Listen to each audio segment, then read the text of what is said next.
श्रीगुरुभ्यो नमः हरिः ओम् ॐ अखण्डानन्दसम्बोधः वन्दनाद्यस्य जायते गोविन्दं तमहं वन्दे चिदानन्दतनुं गुरुम्. So yesterday we saw Sukhatta Brahmadvi, the erroneous knowledge of happiness in the objects. With respect to that, we did a very thorough inquiry into it. Since it is a very long inquiry and multiple brackets into it, multiple things to remember, multiple layers to it, we have to do a recap. See, the object in itself is not happiness. Why? Because the object, the existence of the object, there are different levels.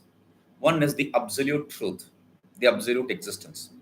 The second is the transient, the transactional existence, Vyavaharika. And the third is the seeming existence, Pratibhasika, we say. Okay. And other than the Paramarthika, these two, Vyavaharika and Pratibhasika, they both are temporary. Different levels of temporariness, that's all. They are both temporary. Therefore, we accept both as Pratibhasika. Okay? Both are temporary. So, one is permanent, the other is temporary. These are the two kinds of existence we accept. Okay? With respect to the object. Now, with respect to the happiness, we said there are different levels, layers. One is when I see the object, that is Priya. When I own the object, that is Moda. When I experience the object, that is Pramoda. So we do think that we can give these kind of different experiences, experience of happiness with respect to the object. But what happens is when we see it or when we have it or when we own it, when we experience it, what happens is our mind is at peace. Oh, I saw that, very beautiful. So that peace, at that point of time, what happens? The mind, which has the nature of traveling outside, turns inside a little bit. First level, when you see happiness, it turns. Then the second level, it turns a little more. Third level, it turns towards the source. So when you experience that Priya, the Moda is more. Happiness in the Moda is more. Happiness in the Pramoda is even more. Why? Because the mind completely turns towards its source from where it's sprung. So at that point of time, what happens is you gain an immense happiness. This is not from the object itself. It is from your source, the self. The self is self-effulgent. The self is of the nature of bliss. That is what is reflected in the thought function. And we think it is caused by the object. Okay. Now, the third is, that's this second stage. Okay. The third we saw is with respect to the object which we think as producing the happiness, joy, bundle of joy. Do you remember that example, right? So that object which you think as happiness, the sentient object which you think as happiness, as though sentient, we don't even accept sentiency there. So the what you think as sentient, those objects, if that object is present, even if it is there, if you have a problem, you have a headache or something, it is not going to give you any happiness. Or if there is a problem with that object, then still you are not going to gain the same happiness as you deserve or you want. You understand? So if there is a problem in you or if there is a problem with the object, the happiness does not match. You don't get the happiness, whichever way. So, and the more the happiness is also not possible there. The more you gain, the more the happiness is also not a logic possible with respect to the objects, because more the object, the more the experiencer, you will become fatigued. More the object experiencer, you will become physically weak and mentally weak. Then you will hate the object really. Normally, what do we say? The more the object experience, more you get involvement. True, that is also one side. But the thing is, if you are going to be fed with the same kind of experience again and again, you are just, come on, stop it. Let me not have it again. That is the kind of situation. So, first is the different layers of existence of the object. Second is the different layers of happiness with respect to the object. Third is that very object which is the cause for the happiness becomes cause for pain, whether the problem is in you or if the problem is in that object itself. Then the fourth stage we discussed is the inert object giving you happiness. How can inert object, whatever object you see here, they are all inert. How can an inert object give you happiness? So, like when you take a cup of coffee, you drink that cup of coffee, you are satisfied. When you are satisfied, your thought function, which has the nature of the tendency to go outside, stops a bit and turns towards its source. That is the happiness you experience, and that is the happiness you think is provided by the coffee. It is not provided by the coffee, it is not generated by the coffee, it is your own happiness which you experience when you don't think. Okay, so this is what we explained with respect to the Brahma, the erroneous idea of happiness with respect to the object. Then we saw to get rid of the desire, to get rid of the desire, you have to get rid of the will, the determination, the sankalpa. So, what should be? Because when there is no sankalpa, there can be no germination, there can be no sprout. Sankalpa is the seed and desire is the sprout. When there is no sankalpa seed, there can be no germination of a desire. This we saw. Now, how to get rid of the sankalpa? Beautiful. That's a nice question. So, he expected that question, he anticipated that question, and he is giving you the answer. Sankalpa anudaye hetuhu yatha bhutartha darshanam anartha chintanam chabhyam na avakashosya vidyate. Sankalpa anudaye hetuhu yatha bhuta artha chintanam anartha chintanam cha abhyam na avakasho asya vidyate. What does he say? Sankalpa anudaye hetuhu. For the sankalpa, the determination, the will, for that intention, that will to not spring. What should you do? Vow, determination, will, all these are words for sankalpa. Okay, the vow, that will, for that not to spring, what should you do? See, I told, keep repeatedly telling the object in itself is not an issue. The object can be there, it is not going to trouble you. No.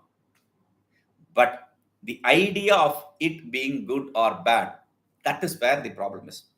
The idea, the existence itself is not a problem. You start adding something to the existence, then there is a problem. Like I keep repeating, I am that. That's a stupid statement. I am is the Jehovah. When you say I am that, they say I am that. There is a book also, I am that. All these ideas are stupid ideas. Don't go to this. It's all fancy ideas to sell things. The thing is, I am over. I am, not I am this and I am that. You add an adjective, then there's a problem.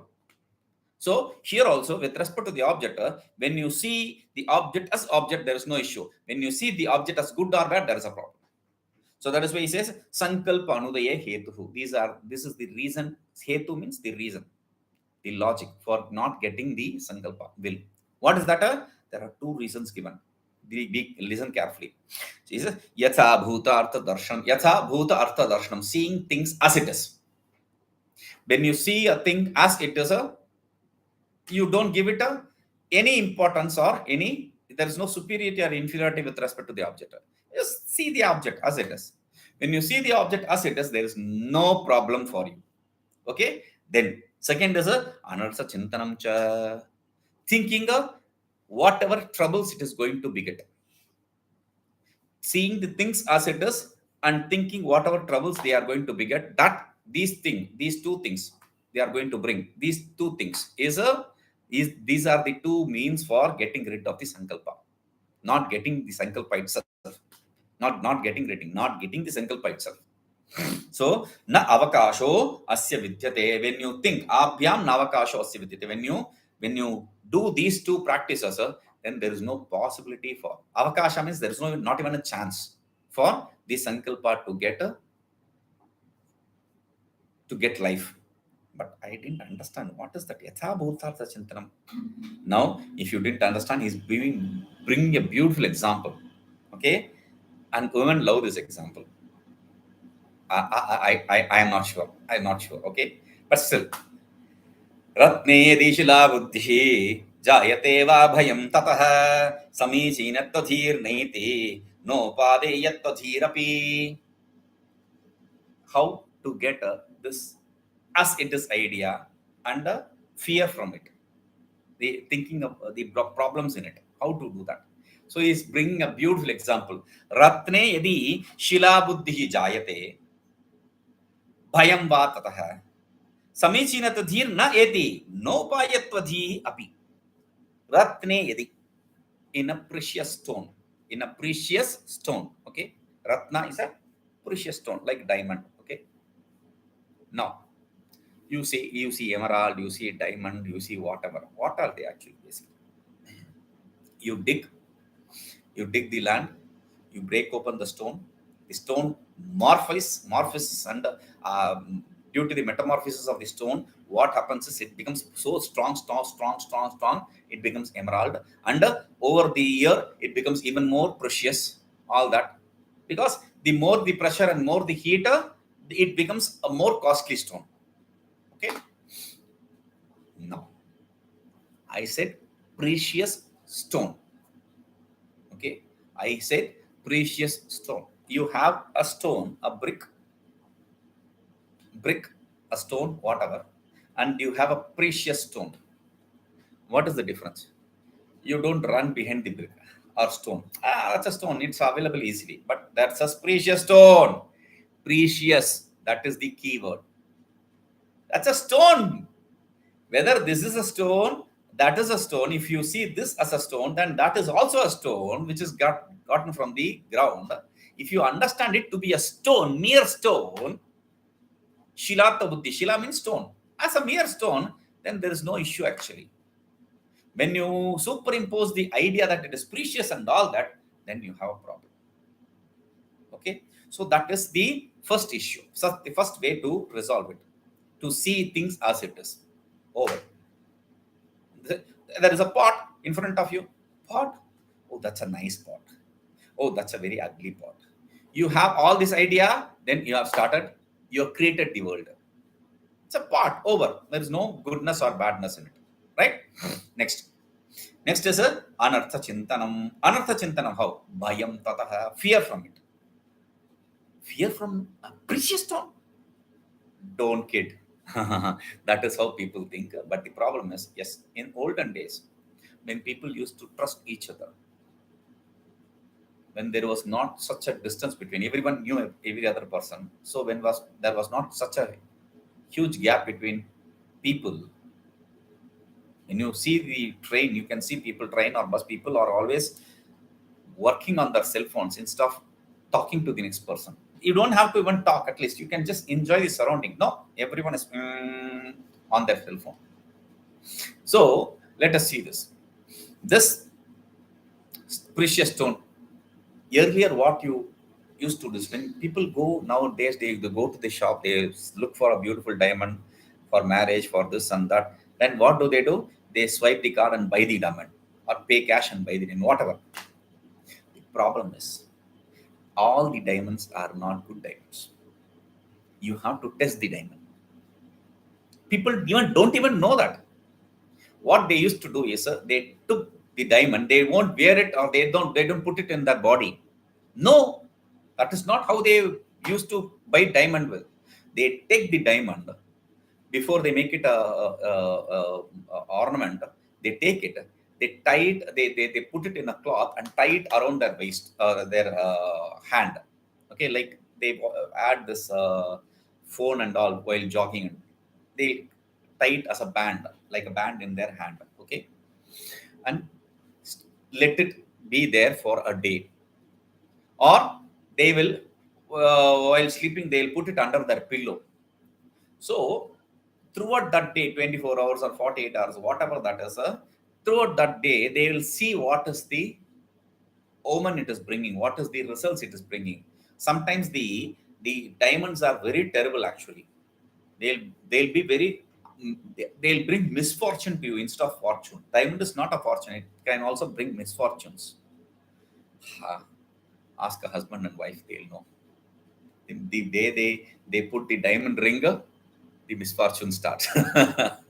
So the problem is, that is jokes apart, the problem is this diamond has that kind of effect. So if they feel something, some bad omen or some bad experiences, they return it back. They don't put it as a, they try different diamond stone. This diamond stone is a problem, but it may some other diamond stone, like for example, see, Kohinoor diamond is the most costliest diamond, right? And it is there in England. And it's India's property. India is bringing this and that from every part of the world, but they are not claiming the Kohinoor diamond yet. Why? There is no surprise in it.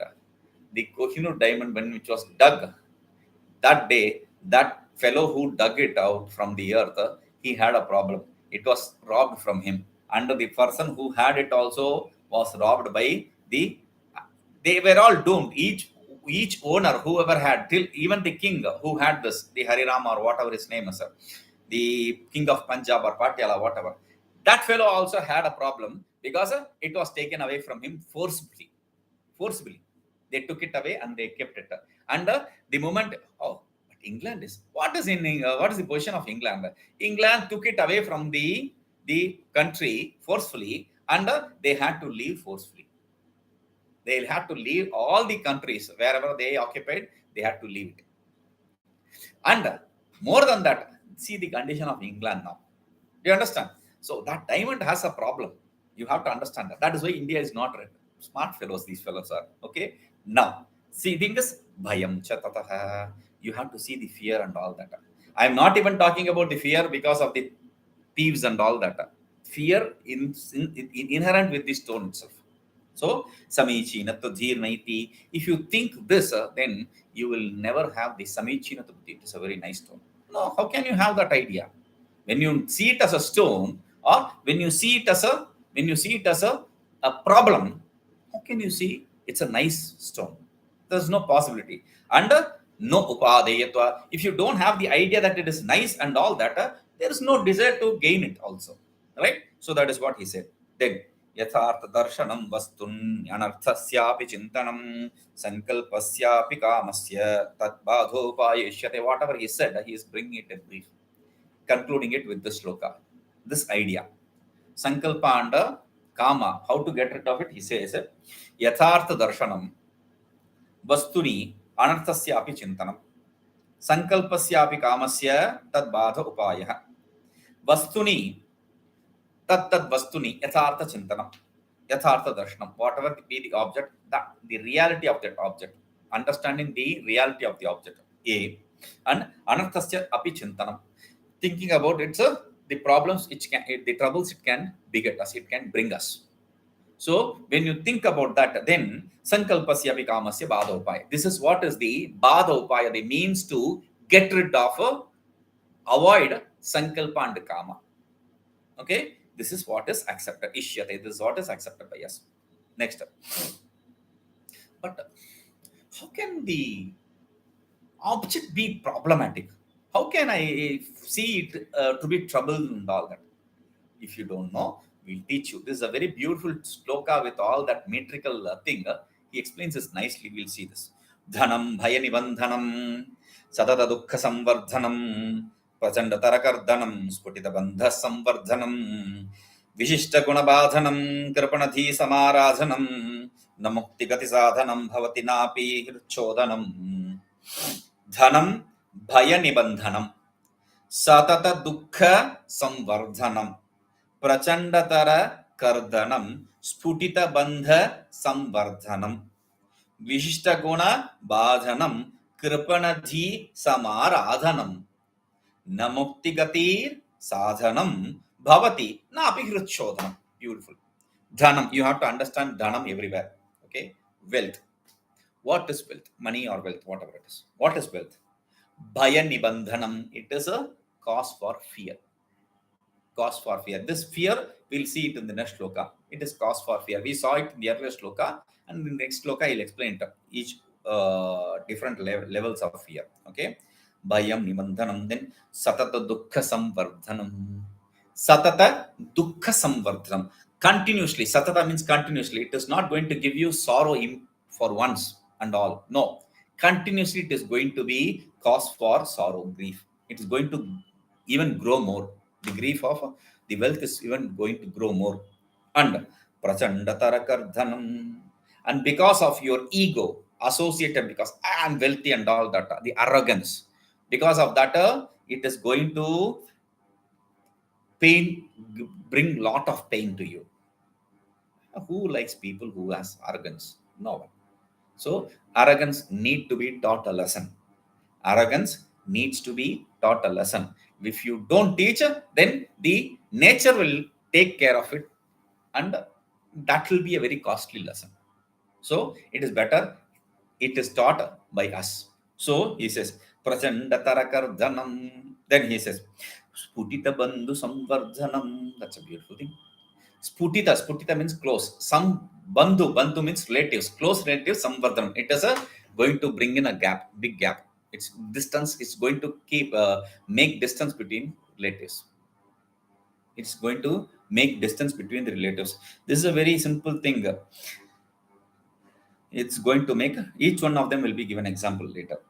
Vishishta gunabadhanam. And before the wealth, people will be, when they are not rich and all, they will be practicing very religiously some things. They will be afraid of the dharma and all that. But once they gain money, they are not worried about anything. Basically, money itself destroys all the dharma.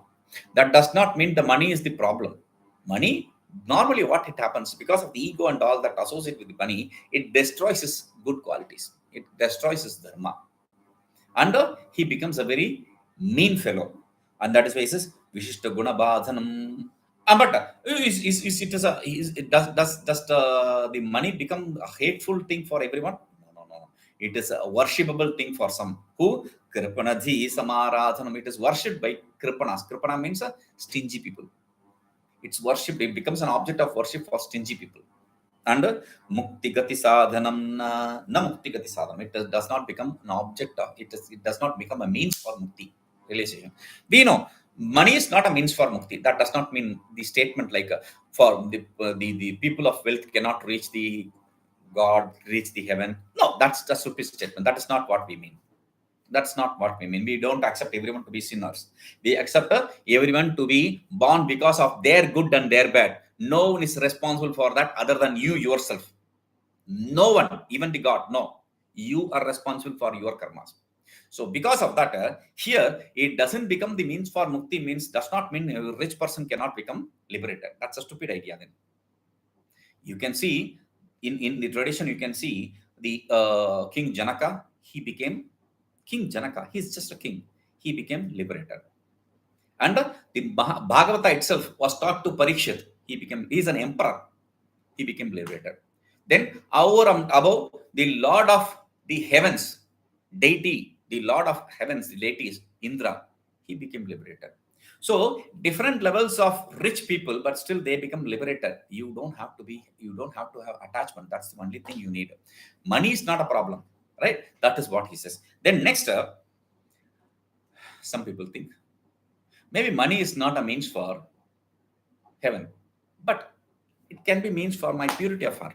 Like the karmas are not means for heaven. We already saw that karmas cannot, because karmas are limited. It cannot bring the unlimited, eternal.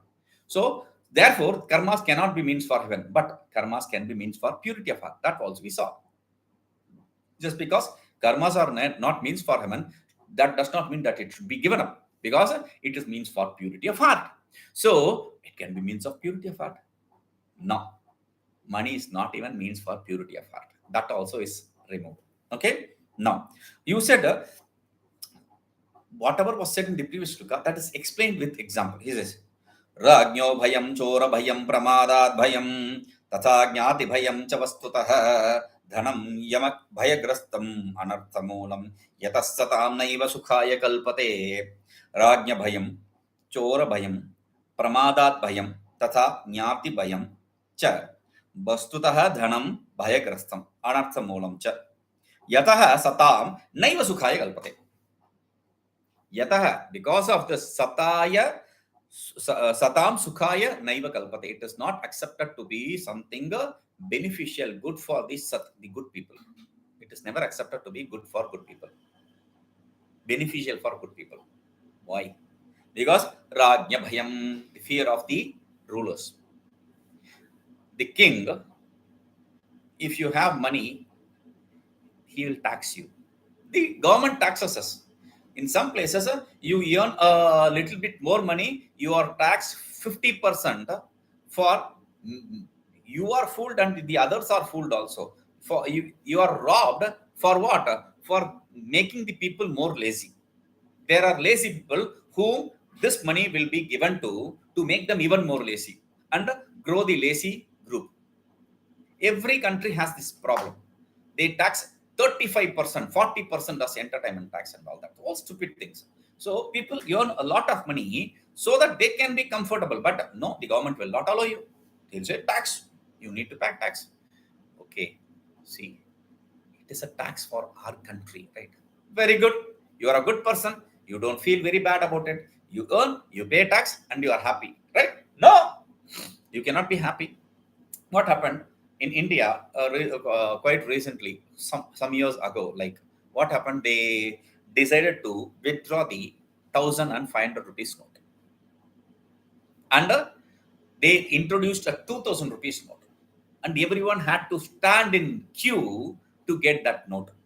And that also you will be given only 1,000 or 10, for 10,000 rupees, 5 notes or 2 notes or 3 notes. Only that you have to stand in queue to convert your money to a new one. That's a bigger problem. Even people with money, they had to stand in queue.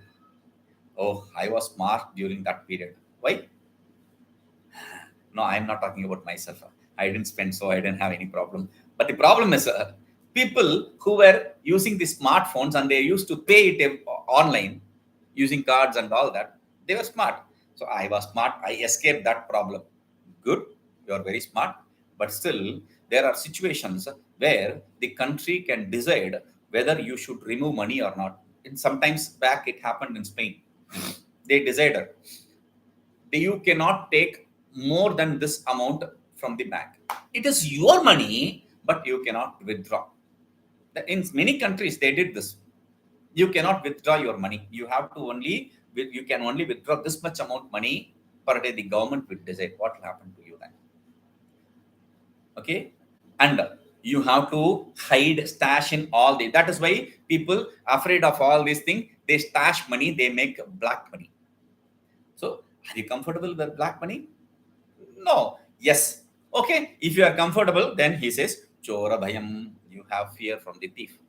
If the thief steals your money, you cannot even say. It's like thief being stung by a scorpion. He cannot shout. He cannot withstand the pain. Very difficult situation. So that is the problem you will be in. And whenever you enter the place or go to the place where you have stashed the amount or the wealth, you'll be afraid. Is there anyone who is seeing us, who is seeing me? And that's a fear. So okay, no. I have all security in my place. There is no issue. Good. You dug it in. You converted it all into gold coins, and you dug a place in your house and planted it, and then put furniture above it and all that. So no one will know. What happened? You had an accident. You forget everything. You had Alzheimer. You forget everything. Old age. You forget everything. Some problem. You forget everything. What happens? Or you die. I'm not even bringing the death.